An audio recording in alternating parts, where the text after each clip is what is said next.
Everyone, চলুন আজ আমরা জানি একটা নতুন আর্ট সম্পর্কে। সেটা হলো মান্ডালা আর্ট। মান্ডালা অর্থ বৃত্ত। আর্টের মধ্যে কোনো ধরাবাঁধা নিয়ম নেই যে আপনাকে ঠিক সেভাবেই আঁকতে হবে, কিন্তু মান্ডালা হচ্ছে এমন একটি আর্ট যেখানে আপনি বিভিন্ন শেপের বৃত্ত প্রয়োগ করে তার ভেতরে চতুর্ভুজের মতো এঁকে এরপর মাঝে আপনার ইচ্ছে মতো ডিজাইন করতে পারেন।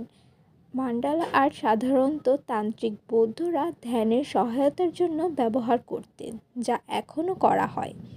প্রথমবারের মতো কার্ল জাং তার থেরাপিতে মান্ডালা আর্টটি ব্যবহার করেন।